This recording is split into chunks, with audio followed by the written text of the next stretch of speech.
So, ladies and gentlemen, this Wind Up Wednesday edition is our 50th show. On Woohoo! today's Wind Up Wednesday edition of the Odd Coaches podcast, Dr. Adams and Coach Francis discuss the ongoing sagas of both Kyrie Irving and Ben Simmons, continue their discussions on the NBA's 75th anniversary players, as well as provide their thoughts on the current NBA season. Welcome to today's show. Dr. Keith Adams is the president of the CKA Save Project, a nonprofit organization designed to assist student athletes and the people who work with them through educational and professional development. He is a career academic and athletic leader with close to 30 years of experience on the high school and college levels. He has won numerous championships and epitomizes professionalism. Coach Mike Franchise Francis is one of the most successful football and basketball coaches in the state of Maryland. He too is a career academic and athletic leader with close to 30 years of experience on the high school and college level and is self-admittedly a little rough around the edges. Both men have mentored countless student athletes, teachers, and coaches using their unique methods and approaches to leadership. Both men also share a unique and special friendship that was cultivated often through their unique perspective of life and leadership. Dr. Adams through his extensive educational background and Coach Francis through his life experiences. Can these two men share a podcast without driving each other crazy? Welcome to the Odd Coaches podcast. Greetings and salutations, and welcome to the Odd Coaches podcast. I am your host, Dr. Keith Adams, and with me today is my tag team partner, the Kane to my X-Pac in the WWE, mid-90s, something like that. The icon, the showstopper, the main event, and the reason why we are here, Coach Mike Francis. And Coach, I have no idea why I reset Kane and X-Pac, but hey, I just felt like doing it. So how are you, my friend? I'm doing well, sir. Thank you very much, except for that blunder. And that is very reminiscent of our initial shows. So ladies and gentlemen, this Wind Up Wednesday edition is our 50th show. Woohoo! We have done, I don't know how, but we have done 50 shows. It's actually 51, but there's an episode that we can't show you. There was a quarterback playing in a state down south when somehow it just disappeared. But man, if I could say I am so proud of both of us. What started as just a random conversation on one of my rants calling you has turned into something that is extremely beautiful. It's something that I look forward to. And Yes, sir. I tell people all the time, and I actually wrote it in my book, that our friendship in this show is a shot of B12 I need with all the stuff that's going on. So I want to thank my tag team partner. And we're going to have way more than 50 shows. But Coach, That's right. anything you'd like to say before we get going this week? I'll tell you, it goes back, like you say, a long time ago. We used to have these conversations all the time anyway about sports and what was going on. And then, just talking. I never forget, I was in the drive-thru at the McDonald's. We was on the phone. And I was like, hey, man, you ever thought we should try a podcast? You remember that? And it was like, Yes, from indeed. there on, we was like, oh, yeah. And then here we are. We went out and bought headsets, and I went out and bought this equipment, which I really haven't used yet, but I got a whole kit here. So if we ever get in studio, I already got everything we need with the plugs. And so, but I want to thank you. And exactly, I look forward to it too. And I finally got my wife on the schedule. She knows now. Every Friday, she goes, what's your plans for the weekend? No matter what, it could be on the calendar, it could be everywhere. What's your plans for the weekend? Oh yeah, your podcast. So that's the only, and then she just leaves it alone. But so the whole family's finally trained in that. And on behalf of my tag team partner, I want to definitely shout out the greatest super producer in the history of life, liberty, and the pursuit of happiness, super producer Kelly, who makes us sound great, Yes. who gives great suggestions, great advice. And Yes. if anybody is interested in the podcast, send me an email at ckasavproject.org, and we will get you in contact with super producer Kelly. And Kelly, get yourself on Twitter so people can follow you. Yes, But that's sir. another story. That's an inside joke. And let's get going with our Wind Up Wednesday edition.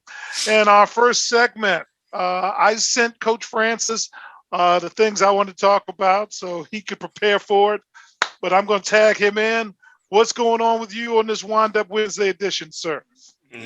I was contemplating turning my camera off while you talk about these first two stories. I don't want any part of this, so I'm gonna go ahead and I'm a bump set Spike. I'm gonna go ahead and just set it back to you, and you can have it. I don't want to talk about neither one of these dudes.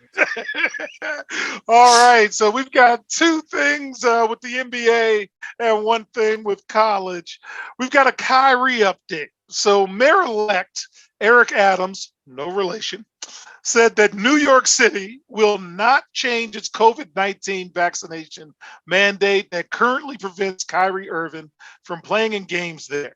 Adams put the onus on the NBA and Irving to find a resolution. The current mandate requires that the Brooklyn Nets point guard to get at least one vaccination shot in order to play home games at the Barclays Center and road games at Madison Square Garden. And with that said, the Brooklyn Nets are on a 3 or 4 game winning streak, starting to come around a little bit, and you'll find out about how they're doing in our third segment. But, Coach, Brooklyn's playing better. The mayor has said, we're not changing anything. Give us a prediction on what you think is going to happen, sir, So because we've got a show to do. Brooklyn is playing better like the Celtics did when he was hurt during the playoffs. Is that what you're telling me? I am telling you that Brooklyn is on a winning streak. And it's only one thing common in both situations. Okay. All right. Thank you. I was thinking about calling my son. They lost a member of Hit Row, and with all the drama and the performing and things that Kyrie do, I was wondering. I'd ask my son if he'll let Kyrie join Hit Row. No, he'll mess it up. And then the ratings, the SmackDown's actually got good ratings. So, since you actually brought that up, I will, WWE released, I believe, Thursday or Friday of this past week, 18 wrestlers under contract, moments after releasing their incredibly successful third quarter report. Mhm. So it is always sad when people lose their jobs, and there's only so many places you can get this steady paycheck with wrestling. Ring of Honor has also, kind of closed up operations until the spring. The NWA is got an opportunity to grow. AEW is doing great work, but AEW can't hire every, former WWE star. So, Mhm. Again, please, keep your head up, get better. Maybe do some improv work, get some training with that, and there will be brighter days. So I do, Yes. want to say that because this is, real life and real people. And Coach Francis's son, AJ, top dollars in the business, so he's around it a little more too. And yeah, so with that, I want to talk about Ben Simmons. And for weeks, you have heard me talk about the time honored tradition that he continues to thumb his nose at. So here's the update. The 76ers fined all-star guard Ben Simmons $360,000 game salary, and plan on continuing to fine him until he cooperates with team physicians. They will also place his future salary in escrow. Earlier this season, they released some money from escrow after he initially started to become cooperative. Sixers officials believe that they've been supportive of him and are left with no choice but to do this. For the Sixers and Simmons, this is the latest salvo. Coach, you would have gotten rid of him early on, but I remind you that he has 4 years and $147 million left on his contract, and the CBA expires in the 23-24 season. Man, this is just not a good precedent. What are your updated thoughts on Ben Simmons, or are they the same thoughts you've had before? Never changed. Fire the general manager, whoever locked him into that contract. His salary needs to go with it, so add to it, whatever, and bite the bullet. You did it. You created the monster, as they say. You made your Shirley always say you made your bed, now lay in it. So I never thought he was a point guard. Never thought he demanded the salary he did as a point guard. I'm going to stand on that and not. You gonna hear me say that forever. I don't care what anybody says they thought. I say it again. A point guard is someone who does more than dribble from foul line to foul line. That's my explanation, and I'm sticking with it. So here's my thing with Ben Simmons. What team wants to bring this on? Not shit. You want to leave. I am an organizational person. I'm looking at the organization, looking at my locker room, and looking at possibly bringing this guy in. And man, one, I haven't seen him play. Think about the last time we saw Ben Simmons play. He looked like hot garbage. So now you want me as an organization to give up assets to bring in somebody who didn't shoot and didn't do much of anything. And he's coming off of, no disrespect intended, my hands are in the air, mental problems, illness, what have you. We don't want to get anywhere near that. Man, this is just tough. And think about the last few number one picks. Zion's not playing. Ben Simmons is not playing. Markelle Fultz is playing, but he's not playing like a number one. Cunningham's having a tough adjustment. These last 5 to 7, number one picks really haven't done what you would expect the number one pick to do. Any final thoughts before we transition to our last top story for it? No, sir. I stand on what I was saying before. I feel bad. Well, I really can't say I feel bad, but some of these decisions that these people make just don't make sense. And you can go back even further than that. Anthony Davis was number one pick in 2012. That might be the only one that's, really won a championship since. If you look at Anthony Bennett, Andrew Wiggins, Karl Anthony Towns, Ben Simmons, Markelle, DeAndre Ayton, Anthony Edwards, Cade Cunningham, what is the number one pick come to now? That's the question. Yeah, Phoenix doesn't want to play DeAndre Ayton. They don't want to even play. They don't even want to renew. And those are the kind of decisions that put you on the hot seat. So as we get ready for college basketball, it's hard for coaches out there. And it's going to be really hard for these 5 coaches because according to a lot of media reports, these are the 5 that are on the hottest seat as the season starts. Jared Haas at Stanford, Tim Jankovic at SMU, Frank Martin at South Carolina, Matt McCall at UMass, and Bruce Weber at Kansas State. These adjustments through COVID and recruiting and what have you, those schools just have not produced the way expectations for them have. So any thoughts on these coaches as we get ready for college basketball, sir? Because it's here, and man, this is interesting. It's going to be something to see over time. We're all definitely experiencing things differently than what we have in the past, and no one should be judged by what's going on now because your job has changed and to become so much more than just a coach, as we've always had to do anyway. You were uncle, father, whatever it was, but now you're a doctor, you're a field reporter, you do health things, and you got to pre-plan social media content creator.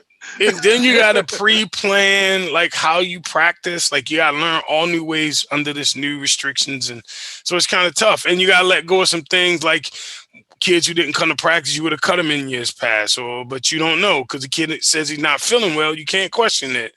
And so in the NBA, they limit practices now, right? Because of COVID, correct? They still do. So, from all levels, it's going to be totally different. All right. So with that, we'll take a brief break and we'll be right back on the Odd Coaches Podcast. Dr. Keith Adams, president of the CKA Save Project's book, Finding the Balance, My Personal Journey to Academic and Athletic Success, is being released on November 15, 2021. The book serves as both a memoir of Dr. Adams' 30-year academic and athletic career, as well as an instructional guide to assist student-athletes, parents, coaches, teachers, and administrators navigate through the challenges of finding a better balance between academic and athletic success. The book includes numerous personal stories and anecdotes from Dr. Adams, along with numerous former players and colleagues, including former George Mason standout, Baller and Campbell. You can order your copy at www.ckasaveproject.org. From the main page, simply click CKA Save Project Services and order the Find the Balance book. For more information, contact Dr. Keith Adams by email at cka@ckasaveproject.org. All right. Welcome back to the Odd Coaches podcast, and what's fastly becoming my favorite segment of the week as I do this research, we're continuing our conversation about the 75th anniversary team, and Coach Francis and I are actually having a chance to really break this down as we talk about the list of the 75 greatest players in the history of the NBA. So we first want to tell you who so far we have no debate about. Steph Curry, Kevin Durant, LBJ. And if you're asking about who LBJ is, you should be watching this or listen to this anyway. Exactly. Chris Paul, the captain. And that's all I need to say. Right. Tiny Archibald, Paul Reason, who I've gained an incredible amount of respect for after looking at all of his stats in the 50s. Charles Barkley, Rick Barry, Elgin Baylor, Dave Bing, Larry Bird, Kobe, and Wilt. Mm-hmm. And we have debates about the following 8 players so far. Giannis Antetokounmpo, Carmelo, Anthony Davis, James Harden, Kawhi Leonard, Dame Lillard, Russell Westbrook, and Ray Allen. And again, we say every week, we're not saying anybody's a bum. We're saying top 75 is top 75. So let's get to the next round of people. Bob Cousy, Coach, what are we thinking? Again, you can't take off the in order to get to 75, they couldn't take off the 50. The Cousy situation, again, some people got to keep their belief of the system or how it was when, forever when other people played, but he only played 924 games. I mean, I know he averaged 18 points a game, but I struggle to see him on top 50 and 75, to be honest with you. I do. Well, we will debate Bob Cousy because, Coach, I think Bob needs to be in there, man. I was looking at his numbers, looking at his accolades, and I was cool with Bob. So we'll put him on the debate list. No problem with that. Dave Cowens, what are you thinking about Big Red? Big Red was one of the original leaders. Much better when he was young. Maybe injury riddled that kind of slowed him down a little bit, in my opinion. But some of these guys didn't really do a lot. And I just think some guys were in a perfect situation as far as their organization is. Can I say that? And then you can say that. Yes. And in doing so, I think that, depending on what organization you were drafted into or you went to, it made you better. I mean, he scored 17 points a game and 13 rebounds. So, me, I'm a double-double. That's the first thing I try to get to understand. If you can double-double, you can play. But that doesn't mean you want the top 25, so to speak. So I think it was the program being more effective for him than him himself. So we will debate because I actually, again, I'm like, man, at first I was going to pause on Dave Cowens. Then I did more research. So we'll put him on a debate list. But I actually like Dave Cowens. Billy Cunningham. I remember him more as a coach of the Sixers of Dr. J. But, man, I actually looked at his stats, and I'm like, okay, I got no beef with Billy either. Yeah, Billy Cunningham definitely should. I definitely believe he should be there. For the 10 years he played, he was a double-double guy too. 21 points, 10 rebounds a game, man. Come on, man. He was a tough guy. He's one of the original tough guys, Yeah. And again, we're doing this in alphabetical order. So we have already discussed Steph Curry because we did our current players first. We've already discussed Anthony Davis.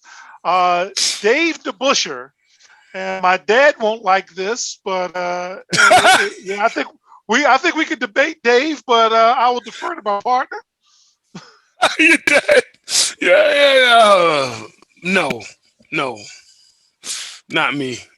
No, I don't think he should be there. All right, so we'll put a star by his name, and Clyde the Glide Drexler. Yes. So should Clyde be top 75? Yes, Clyde is top 75. Coach, I got to pause you, brother. Oh! I got to pause you. Now, again, I like Clyde, but I'd like to do a little more work with that because when I looked at Clyde's numbers, it didn't freeze me Okay. like Barkley's did. So Okay. we again, Clyde's Clyde, but Mhm. there's a reason why he was on Dream Team 2. Uh, Ooh. Tim Duncan. I got no beef with Tim Duncan, man. Tim, we keep on rolling Yeah, with your man. blessing. How dare you? You just skip the next 4. We can just move on. Kevin Durant, we've already done. The Doctor, Julius Irving. There is no All time right. anything if this guy's not on. let's. Growing up with a tear forming in my eyes, shout out to my big brother Rick. Mhm. That was the guy that I imitated more than Mhm. anything. I We had the all did. weapons. I had the Converse shoes. I did the palm and the finger roll. Man, don't get me. Don't Can get you me sing started the about the song? Doctor. The commercial. Can you sing it? No, I won't Okay. even. I won't even do the Doctor's commercial. Not Okay. at all. Okay. And Patrick Ewing, I wore his Adidas top tens. I got no problem with Patrick being in there, man. I'm Me just neither. sorry that he finger rolled and back rimmed that thing instead of throwing that down, and then he could have had his ring. I don't know what that was. Yes, sir. Yes, sir. All I'm with right. you. So we've got a lot to go on with that. Next week, we will continue our breakdown as we do at 11, 12 at a time. I'm sure we've just irritated half our audience, and that's okay. We don't Mhm. care. And we'll be right back on the Yacht Coaches Podcast.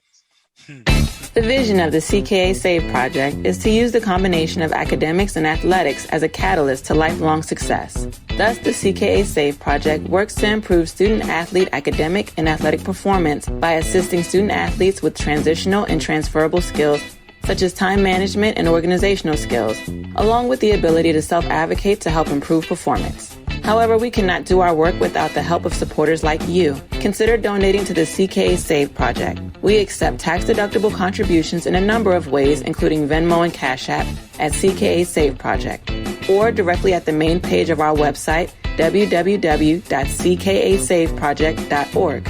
Simply click the donate button. We thank you in advance for your continued support.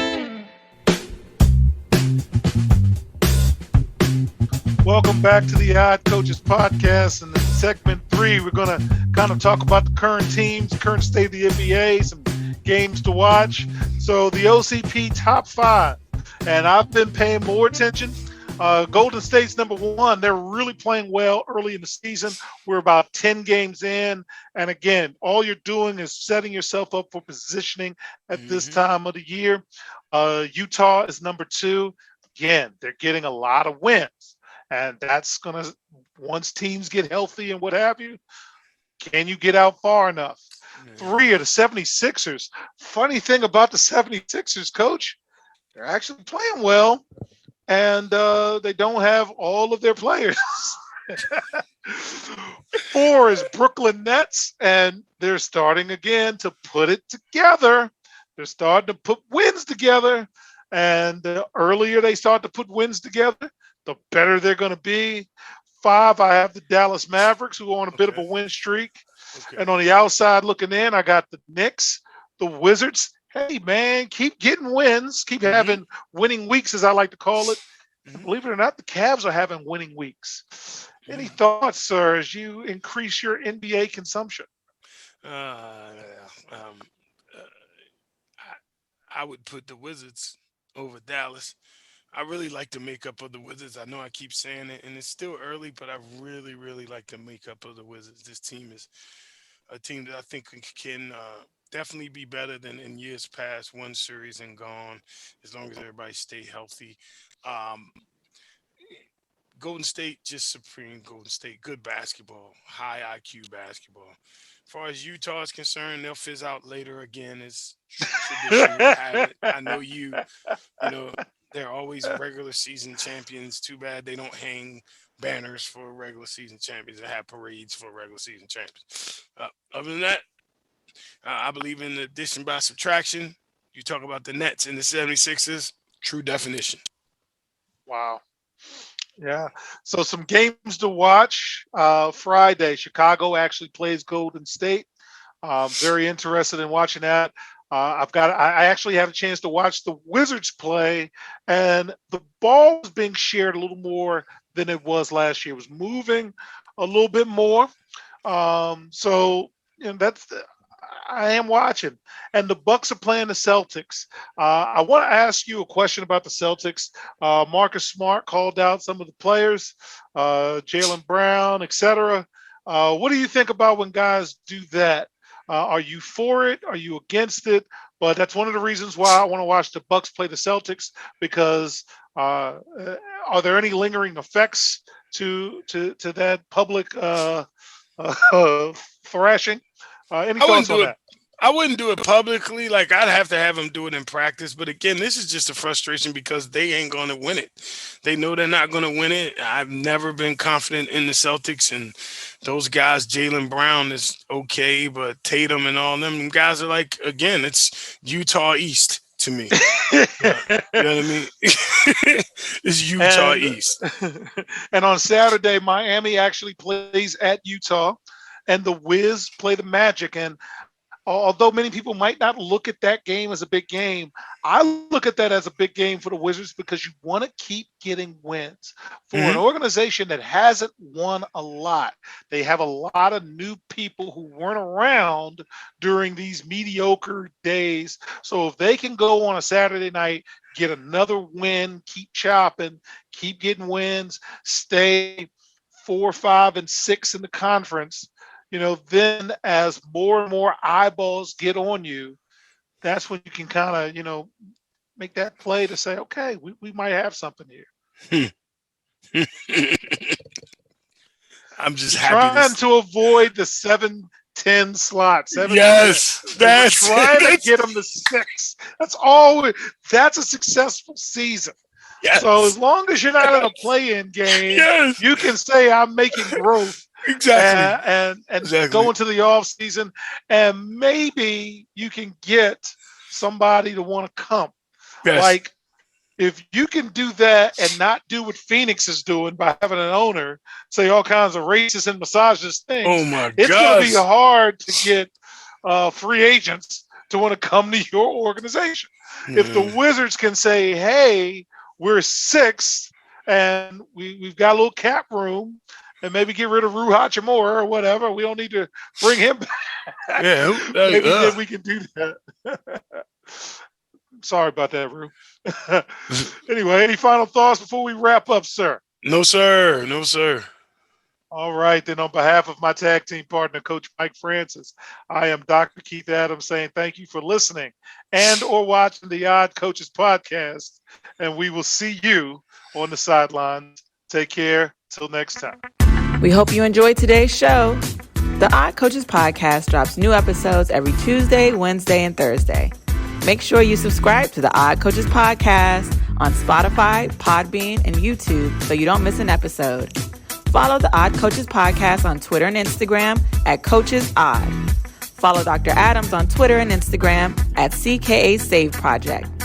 In addition, follow Coach Mike Francis on Twitter and Instagram at Coach Franchise, spelled Coach FRANCHIZE.